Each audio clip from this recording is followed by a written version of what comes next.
अस्सलामुअलैकुम दोस्तों, मेरा नाम डॉक्टर अली असगर है और आज की इस वीडियो में हम डिस्कस करने जा रहे हैं एमडीकेट के पास पेपर के एमसीक्यू, जिसमें आज हम अल्काइल हैलाइड के एमसीक्यूज़ को डिस्कस करने जा रहे हैं। तो आज के इस लेक्चर को शुरू करने से पहले एज़ यूजुअल आपसे रिक्वेस्ट करेंगे कि अगर आपने अब तक हमारे चैनल को सब्सक्राइब नहीं किया, जो कि सिंध बोर्ड टीचिंग के नाम से है, तो काइंडली आज ही आप हमारे इस चैनल को सब्सक्राइब करें और साथ ही साथ बेल आइकन को लाजमी क्लिक करें ताकि हमारी अपलोड करदा तमाम इंपॉर्टेंट वीडियोस की नोटिफिकेशन भी आपको रिसीव होती रहे। तो आइए स्टार्ट करते हैं आज का सबसे पहला MCQ. During SN2 reaction configuration of alkyl halide molecule is. MDCAT 2010 का सवाल है, इसमें कहा जा रहा है SN2 रिएक्शन में अल्काइल हैलाइड का जो मॉलिक्यूल होता है उसकी कॉन्फ़िगरेशन पर क्या अफेक्ट पड़ता है। ऑप्शन ए में कहा जा रहा है रिमेन सेम, ऑप्शन बी में कहा जा रहा है depend upon carbon atom, option C get inverted, option D depend upon electronegativity of halide. A B C D चार ऑप्शन हमारे पास है और आपने एक ऑप्शन सेलेक्ट करना है। SN2 रिएक्शन में अल्काइल हैलाइड मॉलिक्यूल की कॉन्फ़िगरेशन पर क्या असर पड़ता है। चार ऑप्शन आपके पास है, एक ऑप्शन आपने सेलेक्ट करना है, फिर मैं इसका करेक्ट आंसर बताने जाऊंगा। तो इसका करेक्ट आंसर जल्दी से, तो आप उम्मीद है आप अपना एक ऑप्शन सेलेक्ट कर चुके होंगे। तो इसका करेक्ट आंसर हमारे पास है गेट इन्वर्टेड। याद रखिएगा SN1 और SN2 का मैकेनिज्म जिन्होंने अच्छे से पढ़ा है उनको मालूम होगा कि SN1 के अंदर जो है वो ज्योमेट्री जो है वो सेम रहती है, जबकि SN2 के अंदर जो है वो अल्काइल हैलाइड मॉलिक्यूल की जो ज्योमेट्री होती है वो इन्वर्टेड हो जाती है। नेक्स्ट एमसीक्यू है when purely alcoholic solution of sodium potassium hydroxide and halogen alkane are refluxed an alkane is form. हमारे पास रिएक्शन यहाँ बताया जा रहा है इथाइल ब्रोमाइड है, इसमें अगर यहाँ देखें इथाइल ब्रोमाइड का यहाँ बताया जा रहा है in presence of alcoholic KOH। इसके नतीजे में क्या बन जाता है, ये इथाइल ब्रोमाइड जो है वो अल्कोहलिक KOH के नतीजे में इथीन बन जाता है। What is the mechanism of reaction, mechanism बताना है कि ये कौन सा मैकेनिज्म था। ऑप्शन ए में कहा जा रहा है एलिमिनेशन, ऑप्शन बी में कहा जा रहा है डिहाइड्रेशन, ऑप्शन सी में कहा जा रहा है डीब्रोमिनेशन और ऑप्शन डी में कहा जा रहा है nucleophilic substitution. A B C and D चार ऑप्शन हमारे पास है, आपने एक ऑप्शन जो है वो क्या करना है, सेलेक्ट करना है। देखते हैं करेक्ट आंसर कितनों का आता है। तो बहुत ही आसान सवाल है और इसका करेक्ट आंसर हमारे पास है option A, elimination is the correct answer. Next हमारे पास जो है the alkaline hydrolysis of bromoethane shown below gives alcohol as the product. भाई अल्केलाइन हाइड्रोलाइसिस हो रही है किसकी, ब्रोमोइथेन की, shown below give alcohol as the product. अब जिसके नतीजे में अल्कोहल बनता है। अब देखें अगर अब यहाँ इसमें डायग्राम में कि भाई ये इथाइल ब्रोमाइड है, ये इथाइल अल्कोहल में कन्वर्ट हो रहा है। The reagent and the condition use in this reaction में बी। भाई इथाइल ब्रोमाइड को हमें इथाइल अल्कोहल में कन्वर्ट करने के लिए कौन से रिएजेंट की ज़रूरत है। ऑप्शन ए में कहा जा रहा है H2O एट रूम टेम्परेचर, पानी चाहिए रूम टेम्परेचर वाला। बी में कहा जा रहा है KOH is alcohol, alcoholic potassium hydroxide चाहिए। और ऑप्शन सी में कहा जा रहा है इथेनॉल चाहिए होगा और इसको हीट करेंगे। और ऑप्शन डी में कहा जा रहा है dilute sodium hydroxide warm. A B C and D चार ऑप्शन हमारे पास हैं। इथाइल ब्रोमाइड को अगर हमें कन्वर्ट करना है इथाइल अल्कोहल में तो इसके लिए हमें क्या चाहिए होता है, इसके लिए हमारे पास इसका करेक्ट आंसर हमारे पास है option D, dilute sodium hydroxide जो कि वार्म होना चाहिए, तो वो इथाइल ब्रोमाइड को इथाइल अल्कोहल में कन्वर्ट कर देता है। नेक्स्ट एमसीक्यू हमारे पास है MCQ number 4। In substitution reaction secondary halogeno alkane give show. Substitution reaction की बात हो रही है और हमें कहा जा रहा है सेकेंडरी हेलोजीन अल्केन जो होता है वो कौन सा रिएक्शन शो करता है। ऑप्शन ए में कहा जा रहा है SN1 मैकेनिज्म, ऑप्शन बी में कहा जा रहा है both E1 and E2, option C में कहा जा रहा है SN2 mechanism and option D में कहा जा रहा है बोथ SN1 एंड SN2। तो अब यहाँ बात हो रही है कि सेकेंडरी अल्काइल हैलाइड जो है वो कौन सा, सेकेंडरी अल्काइल हैलाइड जो है इनमें से कौन सा मैकेनिज्म जो है वो शो करेगा। तो ए बी सी डी चार ऑप्शन हमारे पास है, इसका करेक्ट आंसर सेलेक्ट करना है। तो इसका करेक्ट आंसर हमारे पास है option D, both SN1 and SN2। SN1 और SN2 दोनों रिएक्शन वो क्या कर रहा होता है, शो करता है। अगर आपने देखा होगा कि हमने SN1 और SN2 दोनों का मैकेनिज्म हमने समझा था, एक में प्राइमरी अल्काइल हैलाइड होता है, एक में टर्शियरी अल्काइल हैलाइड होता है। तो बच्चों के जहन में सवाल होता है कि अगर सेकेंडरी अल्काइल हैलाइड हो तो सेकेंडरी अल्काइल हैलाइड SN1 और SN2 दोनों रिएक्शन जो है वो देता है। नेक्स्ट एमसीक्यू हमारे पास है एमसीक्यू नंबर 5। इसमें हमसे कहा जा रहा है consider the reaction given below. हमारे पास एक रिएक्शन है जो यहाँ शो किया गया है, विच स्टेटमेंट इज ट्रू, इनमें से हमारे पास कौन सी स्टेटमेंट जो है वो ट्रू है। अब यहाँ हमारे पास जो है वो अगर आप गौर से देखें तो ये हमारे पास जो है वो 4 कार्बन और ब्रोमीन ब्यूटाइल ब्रोमाइड है, और ये ब्यूटाइल ब्रोमाइड जो है वो ब्यूटाइल अल्कोहल में कन्वर्ट हो रहा है, और ये कन्वर्ट हो रहा है यहाँ 1 ब्यूटीन में। अब हमें बताना है which statement is true, true statement कौन सा है। ऑप्शन ए में कहा जा रहा है कि नंबर 1 के लिए, ऑप्शन ए में कहा जा रहा है नंबर 1 में जो रिएजेंट है वो KOH होना चाहिए ताकि अल्कोहल बने, जबकि हमें मालूम है कि ब्यूटाइल ब्रोमाइड को ब्यूटाइल अल्कोहल में कन्वर्ट करने के लिए 1 ब्यूटॉल में कन्वर्ट करने के लिए सोडियम हाइड्रोक्साइड चाहिए वार्म वाला, तो ये तो गलत है। ऑप्शन बी में कहा जा रहा है reagent for 2 KOH in aqueous medium, हमें कहा जा रहा है कि इसमें कि रिएजेंट जो है वो KOH चाहिए रिएक्शन 2 के लिए, और वो एक्वस मीडियम होना चाहिए। नहीं, एक्वस मीडियम नहीं, पानी वाला मीडियम नहीं चाहिए, अल्कोहलिक KOH चाहिए होता, तो बी भी गलत है। सी में कहा जा रहा है रिएक्शन 2 इज एलिमिनेशन, बिल्कुल एलिमिनेशन है। ओके, सी वाला तो सही है क्योंकि एलिमिनेट हो गया ना, हाइड्रोजन और ब्रोमीन अलग हो गया तो रिएक्शन 2 में क्या बना, 1 ब्यूटीन बना। और डी में कहा जा रहा है रिएक्शन 1 इज डीब्रोमिनेशन, डीब्रोमिनेशन नहीं, तो इसमें हमें करेक्ट ऑप्शन मिल चुका है, और इसका करेक्ट आंसर हमारे पास जो है C reaction 2 is elimination. Next MCQ हमारे पास है MCQ number 6। If halogen alkane are mix with an excess of ethanoic ammonia and heated under pressure amines are form, which amine is form in the following reaction, कौन सा amine बनता है। तो अब हमारे पास जो है वो इथाइल ब्रोमाइड है, अमोनिया के साथ रिएक्ट कर रहा है और क्या बन रहा है हमारे पास, अमाइन बनता है। अब इनमें से कौन सा अमाइन, इनमें से कौन सा अमाइन जो है वो बनेगा। ABCND 4 ऑप्शन हमारे पास है और आपने क्या करना है, एक ऑप्शन जो है वो सेलेक्ट करना है। तो देखते हैं करेक्ट आंसर जो है वो कितनों का आता है, कौन सा अमाइन बनेगा। भाई सिंपल, हमारे पास इथाइल ब्रोमाइड है, अमोनिया के साथ क्या कर रहा है, भाई इथाइल ब्रोमाइड है, अमोनिया के साथ क्या कर रहा है, रिएक्ट कर रहा है, अमाइन बन रहा है। अब इनमें से कौन सा अमाइन बनेगा हमारे पास, 2 कार्बन है तो 2 कार्बन वाला ही अमाइन बनेगा। तो इसका करेक्ट आंसर हमारे पास जो है वो क्या है, ऑप्शन सी इथाइल अमाइन हमारे पास बनेगा।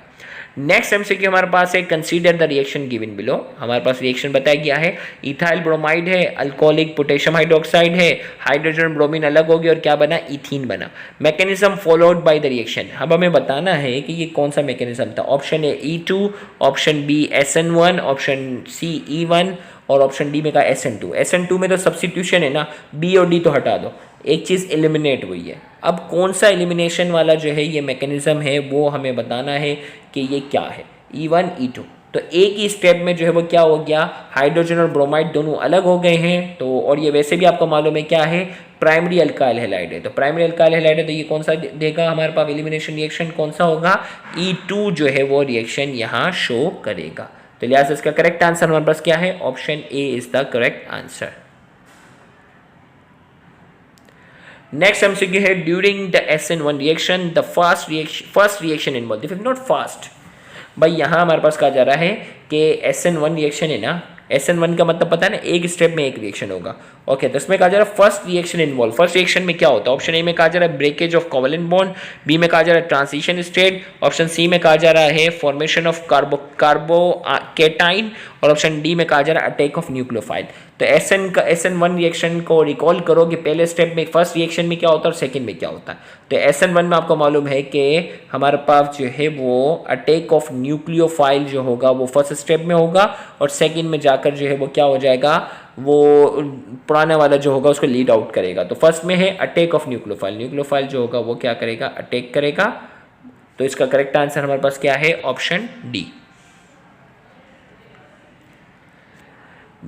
नेक्स्ट हमारे पास जो है, ओके ये वाला सवाल है, ये सवाल है हमारे पास, देखो नंबर यहाँ थोड़ा सा मिस है, जो एरो बना है ना ये, in elimination reaction alcoholic KOH is use, alcoholic KOH का इस्तेमाल होता है। OH in this case will act as, भाई अल्कोहलिक पोटेशियम हाइड्रोक्साइड का इस्तेमाल होता है। अब इस केस में OH किसके तौर पर काम करता है? ऑप्शन ए में कहा जा रहा है इलेक्ट्रोफाइल, ऑप्शन बी में कहा जा रहा है लीविंग ग्रुप, ऑप्शन सी में कहा जा रहा है बेस और ऑप्शन डी में कहा जा रहा है एसिड। तो इसमें यहाँ OH किसके तौर पर काम करेगा? तो यहाँ हमारे पास इसका करेक्ट आंसर हमारे पास क्या है? OH, पोटेशियम हाइड्रोक्साइड जो है वो एक बेस है, स्ट्रॉन्ग है। तो यहाँ OH जो है वो क्या करता है इस केस में? बेस के तौर पर काम करता है।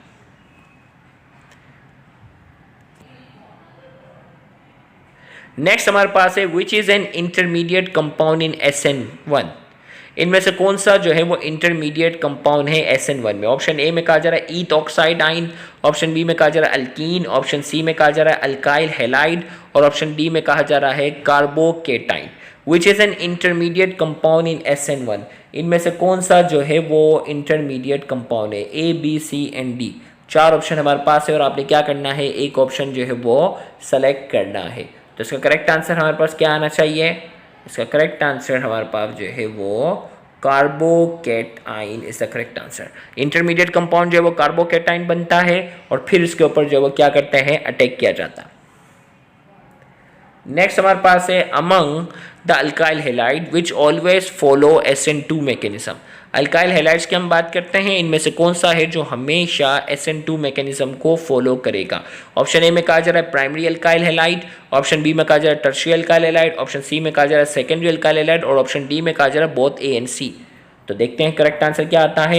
SN1 मैकेनिज्म को इनमें से कौन सा है जो हमेशा SN2 मैकेनिज्म को ही फॉलो करता है? तो इसका करेक्ट आंसर हमारे पास क्या है? ऑप्शन ए, प्राइमरी अल्काइल हैलाइड हमेशा SN2 मैकेनिज्म को फॉलो करेगा, टर्शियरी अल्काइल हैलाइड हमेशा SN1 को फॉलो करेगा और सेकेंडरी अल्काइल हैलाइड SN1 और SN2 दोनों को फॉलो करेगा। तो लिहाजा इसका करेक्ट आंसर हमारे पास है ऑप्शन ए।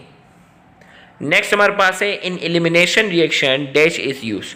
एलिमिनेशन रिएक्शन में किसका इस्तेमाल करते हैं? ऑप्शन ए में कहा जा रहा है एसिडिक K2Cr2O7, ऑप्शन बी में कहा जा रहा है एसिडिक NaOH, ऑप्शन सी में कहा जा रहा है CuCl2, ऑप्शन डी में कहा जा रहा है alcoholic KOH। A, B, C and D, 4 option आपके पास है, आपने एक ऑप्शन सेलेक्ट करना है। In elimination reaction dash is use, elimination reaction में किसका इस्तेमाल किया जाता है? तो इसका करेक्ट आंसर हमारे पास क्या है? सबको मालूम है, बहुत ही आसान सवाल। एलिमिनेशन रिएक्शन में अल्कोहलिक KOH का इस्तेमाल किया जाता है। नेक्स्ट हमसे हमारे पास है which halide ion has the capacity to act as both very good nucleophile and good leaving group in nucleophilic substitution reaction. कौन सा हैलाइड आइन है जिसके पास जो है वो गुड न्यूक्लियोफाइल वाली कैपेसिटी भी और गुड लिविंग ग्रुप वाली भी कैपेसिटी है न्यूक्लियोफिलिक सब्स्टिट्यूशन रिएक्शन में? A, B, C and D, चारों में से सबसे बेस्ट की बात हो रही है, आपने एक सेलेक्ट करना है। तो उसका करेक्ट आंसर हमारे पास जो है ऑप्शन ए, आयोडाइड। किसकी बात हो रही है? आयोडाइड की बात हो रही है।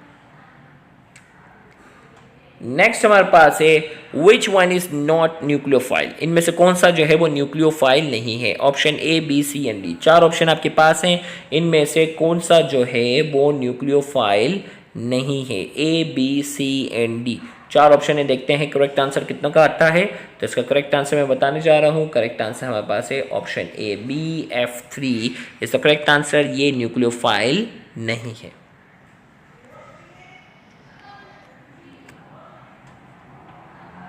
नेक्स्ट हमारे पास MCQ number 15, which type of alkyl halide give SN2 mechanism. इनमें से कौन सा है जो SN2 मैकेनिज्म देगा? Option A secondary alkyl halide, option B tertiary alkyl halide, option C vinyl halide और ऑप्शन डी में कहा जा रहा है प्राइमरी अल्काइल हैलाइड। इनमें से कौन सा है जो हमेशा जो है वो SN2 मैकेनिज्म ही देगा? तो बेस्ट आंसर हमारे पास जो है वो है option D, primary alkyl halide हमेशा SN2 मैकेनिज्म देगा, जबकि ऑप्शन ए में सेकेंडरी अल्काइल हैलाइड है वो SN1 और SN2 दोनों दे सकता है। नेक्स्ट हमारे पास है the compound which has the highest boiling point in the following. वो कंपाउंड जिसमें क्या है? Which has the highest boiling point in the following. किसका? इन चारों में से सबसे ज्यादा हाईएस्ट बॉइलिंग पॉइंट किसका है? Methyl chloride, methyl iodide, methyl bromide और डी में कहा जा रहा है both A and B। Both A and B is the correct, both A and B, 4 option आपके पास है। देखते हैं करेक्ट आंसर कितनों का आता है। तो इसका करेक्ट आंसर हमारे पास है option B, methyl iodide is the correct answer. Next हमारे पास है which product is obtained by the hydrolysis of 1 chlorobutane with the aqueous sodium hydroxide. भाई कौन सा प्रोडक्ट ऑब्टेन होगा जब हम 1 क्लोरोब्यूटेन की हाइड्रोलाइसिस करवाएंगे एक्वस सोडियम हाइड्रोक्साइड। इससे पहले बात हुई थी ना, एक्वस सोडियम हाइड्रोक्साइड क्या करेगा, अल्काइल हैलाइड को किसमें कन्वर्ट कर देगा, अल्कोहल में। तो 1 क्लोरोब्यूटेन है तो 1 क्लोरोब्यूटेन को वो किसमें कन्वर्ट कर देगा, 1 ब्यूटेनॉल में जाकर कन्वर्ट करेगा। तो इसका करेक्ट आंसर हमारे पास है option A, 1 butanol is the correct answer. Next हमारे पास है MCQ number 18, alkyl halides involve carbon halide bond breakage and carbon nucleophile bond formation simultaneously would follow the mechanism. भाई अल्काइल हैलाइड है जिसमें carbon और हेलोजन के दरमियान bond है, और दूसरा है कार्बन और न्यूक्लियोफाइल के दरमियान बॉन्ड है, और हमें कहा जा रहा है कि वो कौन सा मैकेनिज्म होगा जिसमें दोनों साइमल्टेनियसली होंगे, बॉन्ड भी टूटेगा और न्यूक्लियोफाइल भी आ जाएगा। देखिए भाई कार्बन और हेलोजन के दरमियान बॉन्ड है, वो ब्रेकेज हुआ और न्यूक्लियोफाइल उसके साथ अटैच हो गया, ये दोनों काम क्या हो गए, एक ही स्टेप में हुआ। तो अब बताओ वो कौन सा मैकेनिज्म कहलाएगा। बहुत ही आसान सवाल, सिर्फ डेफिनेशन की बेस पे बात बन गई। तो इसका करेक्ट आंसर हमारे पास है ऑप्शन बी, SN2। SN2 में ही जो है वो क्या होता है, बॉन्ड भी जो है वो एक ही स्टेप में टूटता है और कार्बन और न्यूक्लियोफाइल के दरमियान बॉन्ड भी उसी स्टेप में बनता है। नेक्स्ट एमसीक्यू हमारे पास है MCQ number 19, secondary alkyl halide. इनमें से कौन सा जो है वो सेकेंडरी अल्काइल हैलाइड है। प्राइमरी अल्काइल हैलाइड वो होता है जिसमें हेलोजिन जो होता है वो उस कार्बन एटम के साथ जो है वो अटैच होता है, हेलोजिन जो होता है वो उस कार्बन एटम के साथ जो है वो अटैच होता है जिसके पास 2 या 2 से ज़्यादा हाइड्रोजन हो। सेकेंडरी वो होता है जिसमें कार्बन हेलोजिन जो होता है वो उस कार्बन एटम के साथ अटैच होता है जिसके पास 1 हाइड्रोजन हो। टर्शरी वो होता है जिसमें हेलोजिन जो होता है वो उस कार्बन के साथ अटैच होता है जिसके पास कोई हाइड्रोजन ना हो। तो A, B, C and D 4 option आपके पास है, आपने एक ऑप्शन सेलेक्ट करना है। देखते हैं करेक्ट आंसर कितनों का आता है। हिंट दे दी, पूरा एक्सप्लेन कर दिया। तो करेक्ट आंसर क्या है, C। इसमें अगर आप गौर से देखें तो भाई क्लोरीन जो है वो उस कार्बन एटम के साथ अटैच है, उस कार्बन के साथ अटैच है जिसके पास कितने हाइड्रोजन है, जिसके पास सिर्फ 1 ही हाइड्रोजन है। तो लिहाजा ये क्या हुआ, ये तो सेकेंडरी को शो कर रहा है। नेक्स्ट एमसीक्यू हमारे पास है, इसमें कहा जा रहा है RX on reaction with alcohol form. भाई जो है वो अल्काइल हैलाइड है जो अल्कोहल के साथ जो है वो क्या करता है, रिएक्शन करता है, तो क्या बनता है। ऑप्शन ए में कहा जा रहा है ROH, ऑप्शन बी में कहा जा रहा है ROR, ऑप्शन सी में कहा जा रहा है RXOH, ऑप्शन डी में कहा जा रहा है RH। A, B, C and D 4 option हमारे पास है। हमें कहा जा रहा है अल्काइल हैलाइड जो है जो अल्कोहल के साथ रिएक्शन करता है तो क्या बनता है। तो इसका करेक्ट आंसर हमारे पास जो है वो है ROR। RX यानी अल्काइल हैलाइड अल्कोहल के साथ रिएक्ट करता है तो हमेशा क्या बनता है, ROR, ऑक्सीजन के साथ दूसरा अल्काइल जो है उसके साथ क्या होगा, अटैच होगा। तो यहाँ जाकर हमारा जो है वो पास पेपर के अल्काइल हैलाइड से रिलेटेड MCQ जो है वो मुकम्मल हुए। इंशाल्लाह अगले लेक्चर में हम नए टॉपिक के पास पेपर को डिस्कस करेंगे, तो उसको भी देखना मत भूलिएगा। Thank you very much. अल्लाह हाफिज़।